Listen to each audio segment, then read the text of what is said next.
Self Rakesh Kumar, science teacher of Shivaji group of institution.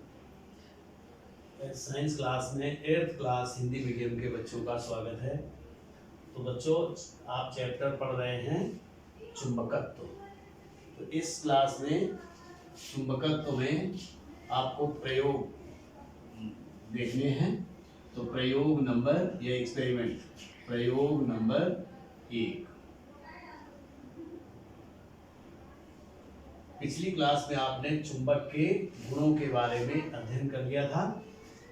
तो अब प्रयोग नंबर 1 उन्हीं गुणों को प्रयोग करके देखते हैं।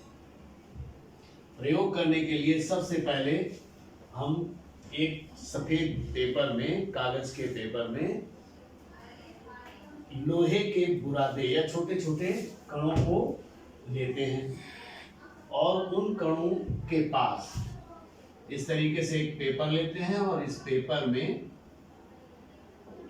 लोहे के कणों को रखते हैं या बुरादे को रखते हैं। इसके बाद इस बुरादे के ऊपर एक चुंबक, दंड चुंबक ले करके जाते हैं। दंड चुंबक ले जाने पर आप देखते हैं कि लोहे के छोटे छोटे कण वो चुंबक के दोनों किनारों की ओर अधिकतर कलेक्ट हो जाते हैं या किनारों की ओर ही आकर्षित होते हैं इस प्रकार से। तो इससे हमको ये पता चलता है कि चुंबक में चुंबकत्व का जो गुण है वो किनारों की ओर सबसे अधिक होता है। तो प्रयोग नंबर 1 में आपको ये अध्ययन करना था कि चुंबक में चुंबकत्व का गुण सबसे अधिक किस जगह पर पाया जाता है। तो इससे पता चल गया चुंबक का गुण किनारों की ओर सबसे अधिक पाया जाता है। तो इसके लिए सामग्री क्या क्या हो गई? एक हो गया कागज का एक पेपर और दूसरा लोहे के कण, छोटे छोटे कण या बुरादा, लोहे का बुरादा लिया। तीसरा हो गया चुंबक। फिर इसके बाद हम चुंबक को उन लोहे के बुरादे या कणों के ऊपर घुमाते हैं। तो घुमाने पर चुंबक के कण चुंबक के दोनों किनारों की ओर इकट्ठे हो जाते हैं। बीच में बहुत कम मात्रा में कण इकट्ठे होते हैं, किनारों की ओर ही चिपक जाते हैं। तो इससे क्या निष्कर्ष निकलता है? इससे निष्कर्ष ये निकलता है कि चुंबक के सिरों में चुंबकत्व सबसे अधिक होता है। इसी प्रकार प्रयोग नंबर 2, प्रयोग नंबर 2 में चुंबक के गुणों का दूसरा नंबर था प्रयोग नंबर 2 कि चुंबक, अगर हम एक दंड चुंबक को लेते हैं तो ये दंड चुंबक को स्वतंत्र रूप से अगर हम छोड़ दें तो वो उत्तर और दक्षिण की ओर ही रुकता है। तो इसको देखने के लिए सबसे पहले हम एक स्टैंड लेते हैं, लकड़ी का स्टैंड। इस प्रकार से एक स्टैंड लेते हैं। स्टैंड में ऊपर की ओर ये जो ऊपर नीचे हो सकती है, जितना आवश्यकता के अनुसार इसको ऊपर किया जा सकता है। अब हम एक चुंबक लेते हैं, चुंबक, दंड चुंबक, वो कुछ इस प्रकार से ऐसे होगा।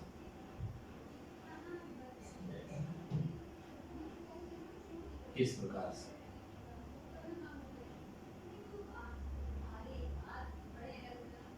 इसमें नॉर्थ और साउथ होगा। अगर इसको हम किसी एक धागे से बीच में ऐसे इसको बांधकर लटका देते हैं तो देखते हैं कि चुंबक, यानी इस तरीके से ये होगा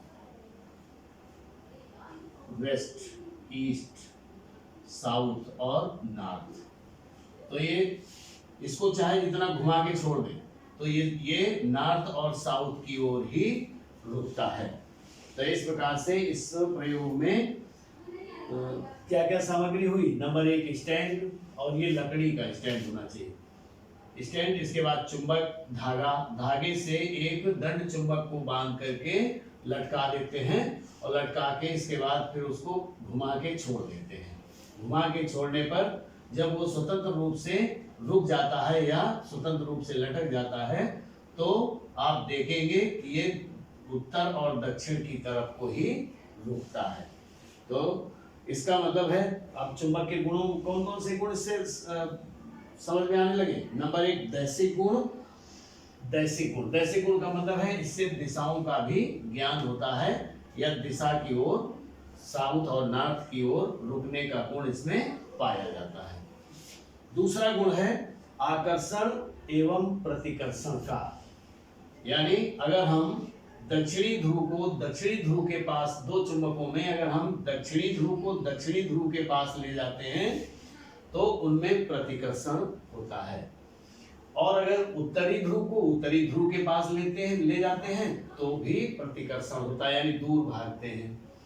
नॉर्थ और साउथ यानी दक्षिणी ध्रुव को उत्तरी ध्रुव के पास जब ले जाते हैं तो उनमें आकर्षण होता है। तीसरा, ये 2 नंबर था, अब तीसरे नंबर में तो 2 गुण आपको समझ में आ गए कि इसमें एक दैसिक गुण भी पाया जाता है, यानी दिशाओं को जानने का गुण भी पाया जाता है। अब तीसरा प्रयोग है कि चुंबक, अगर चुंबकीय पदार्थ जैसे लोहे आदि में भी अपने समान चुंबक उत्पन्न करने की क्षमता रखता है, तो इसके लिए हम तीसरे नंबर एक लोहे की छड़ लेते हैं, लोहे का एक गुटका लेते हैं चाहे कहें इस तरीके से, और इसमें एक चुंबक, इस गुटके को मेज पर रख देते हैं। मेज पर रखने के बाद एक चुंबक लेते हैं इस प्रकार से, दंड चुंबक इस तरीके से। ये क्या है? लोहे का गुटका,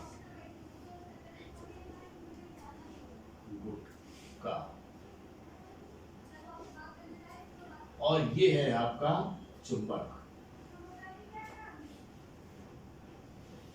इस प्रयोग को करने के लिए सबसे पहले हमको एक मेज चाहिए और एक लोहे का गुटका चाहिए तथा एक चुंबक चाहिए। लोहे की आयताकार छड़ को मेज पर रख देते हैं और इसके ऊपर एक दंड चुंबक भी लेते हैं। इसके उत्तरी ध्रुव यानी चुंबक के उत्तरी ध्रुव नॉर्थ, उत्तरी ध्रुव को लोहे के इस गुटके पर रखते हैं, किनारा ये इस तरीके से इसको टच करते हैं, और इसको मान लीजिए ये ए पार्ट है और ये बी पार्ट है इस लोहे के गुटके का, तो ए पार्ट से नॉर्थ साइड को रगड़ते हुए धीरे धीरे बी पार्ट तक ले जाते हैं। इसके बाद फिर ऊपर उठा लेते हैं, फिर ए पर लाते हैं और फिर से बी तक रगड़ते हैं। तो ये क्रिया कई बार दोहराते हैं। दोहराने पर हम देखते हैं कि ये लोहे का गुटका भी, ये लोहे का जो गुटका था ए और बी, ये भी, इसमें भी चुंबकत्व का गुण उत्पन्न हो गया। अब इस लोहे के गुटके को अगर हम लोहे के बुरादे या छोटे छोटे कणों के पास ले जाते हैं तो इसमें आकर्षण का गुण उत्पन्न हो जाता है। तो इस प्रकार से अगर हम चुंबक को किसी सामान्य लोहे के टुकड़े से रगड़ते हैं तो उसमें भी चुंबक उत्पन्न हो जाता है या चुंबक की भांति कार्य करने लगता है। अगला प्रयोग है आपका 4, प्रयोग नंबर 4। इस प्रयोग को करने के लिए यानी इसमें चुंबक का गुण कैसे उत्पन्न होता है ये जानने के लिए इसका प्रयोग करेंगे। तो प्रयोग नंबर 4, इसको करने के लिए एक लोहे की कील, आवश्यक सामग्री में क्या हो गया? आवश्यक सामग्री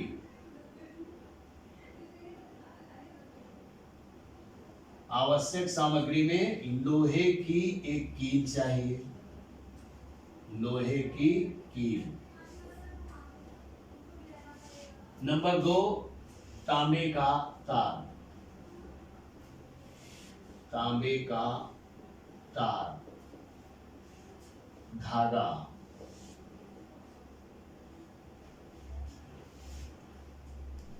और सेल, शुष्क सेल, एक शुष्क सेल यानी बैटरी का सेल, शुष्क सेल।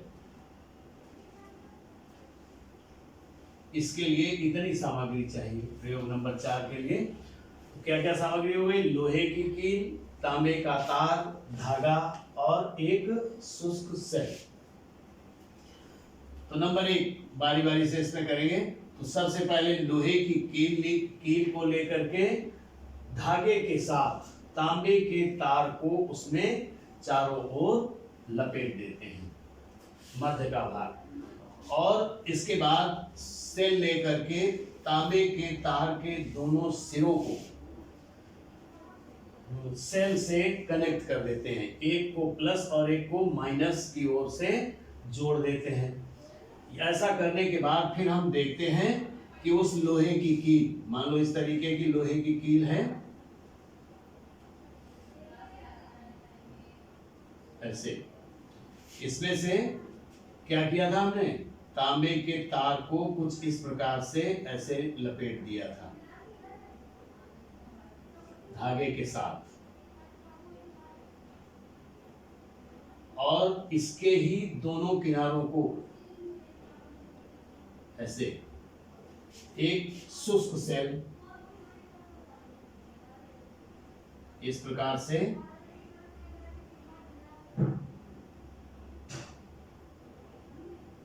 इसमें एक कार्बन की राड भी ऐसे पड़ी होती है और ये थोड़ा सा ऊपर की ओर ऐसे कैप नुमा निकला रहता है ऐसे। तो प्लस और माइनस यानी इसको एक सिरे को इधर से कनेक्ट कर देते हैं और दूसरे सिरे को इधर से कनेक्ट कर देते हैं। इसको इस तरीके से व्यवस्थित करने के बाद हम देखते हैं कि इसमें विद्युत इस कील में प्रवाहित होने लगती है। विद्युत प्रवाहित होने से इसके इर्द गिर्द चारों ओर मैग्नेट यानी चुंबकत्व का गुण उत्पन्न हो जाता है, ऐसे इस प्रकार से।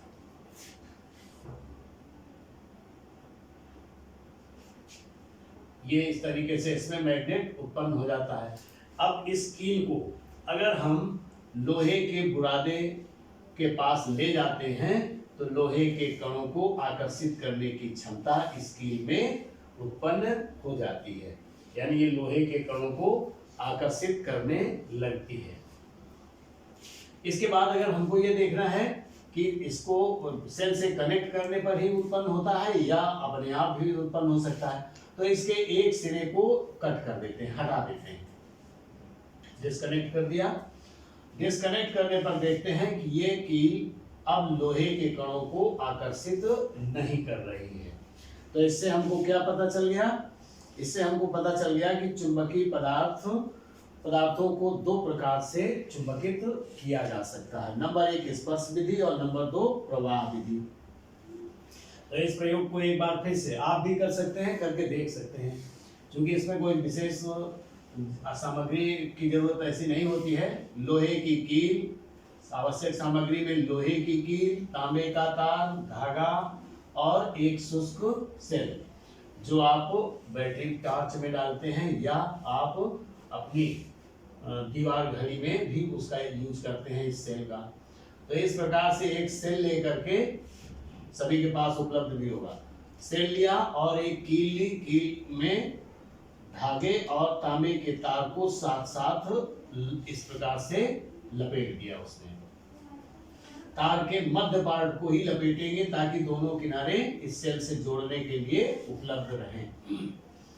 अब इन लपेटने के बाद इन तारों को शुष्क सेल के दोनों ध्रुवों से प्लस और माइनस यानी एक ऊपर की ओर और एक नीचे की ओर टच करके या कनेक्ट करके और इस तरीके से अपना उपकरण तैयार कर लिया है। जैसे ही हम इसको टच करते हैं ध्रुवों को, इस तार को ध्रुवों से कनेक्ट करते हैं, तो इस कील में एक मैग्नेट उत्पन्न हो जाता है।